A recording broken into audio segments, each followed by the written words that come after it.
Quand on fait des cours d'économie, on apprend que dans l'économie, ce qui est important, c'est la confiance. Et la confiance dans l'économie. Donc c'est vrai que quand on est dans un contexte plutôt morose, c'est pas compliqué. Si tout le monde est morose, l'économie ira pas mieux. Et si tout le monde est positif, l'économie ira mieux. Des fois, il suffit d'y croire pour que les gens fassent des choses extraordinaires.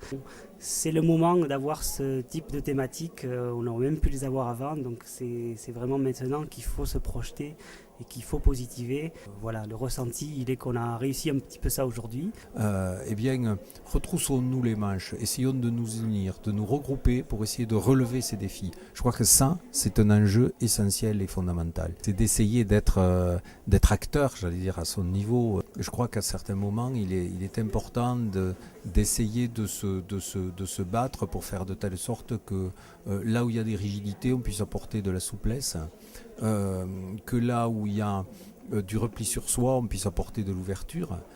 Essayer de faire de telle sorte que l'on accompagne de la meilleure façon toutes celles et ceux qui veulent apporter ces éléments de dynamisme dans notre pays et trouver des sources d'inspiration pour finalement mieux relever les défis qui s'offrent à nous.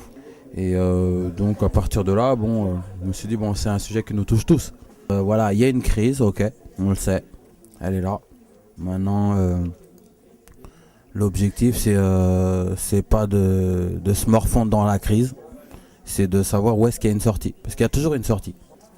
On le ramène vers la lumière. Parce qu'il faut savoir que la douleur, ça dure pas. Peu importe le type de douleur, c'est éphémère. Détendue. Je vous avais dit tout à l'heure que j'étais sereine parce qu'il y avait un travail de fond qui a été fait par les élèves de l'ICIM, avec vous d'ailleurs. Super. Donc déjà, il y avait moins de pression.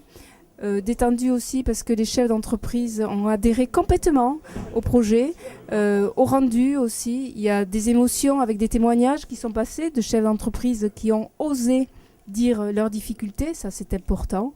Et on voit bien que ces conférences ont une utilité parce que ça permet de dédramatiser et surtout d'avoir des gens qui s'expriment.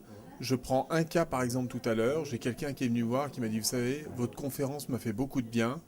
On a connu la liquidation judiciaire il y a 10 ans. On l'avait gardée pour nous jusqu'à présent. Ça nous fait du bien de pouvoir vous le dire ce soir. » Voilà. Je pense que le but de cette conférence, c'est de dire voilà, on n'est pas seul quand on est dans la solitude, quand on connaît l'échec, quand on connaît de lourdes difficultés, notamment financières, qui engendrent plein de problèmes derrière. C'est important de pouvoir le dire, c'est important de pouvoir s'exprimer, de partager pour avoir les bons conseils. Donc j'aurais aimé connaître votre ressenti à l'issue de cette conférence. Beaucoup d'énergie, beaucoup d'énergie positive. C'est toujours extrêmement intéressant et motivant d'avoir des exemples de gens qui ont souffert, qui s'en sont sortis et qui témoignent. Avec pour moi le message principal, c'est que tout le monde à un moment ou à un autre de sa vie professionnelle traverse des difficultés et que c'est au moment où l'on traverse des difficultés qu'il faut s'ouvrir aux autres. Et si j'avais un seul message à prendre ce soir, ça serait celui-là, de s'ouvrir quand on est en difficulté.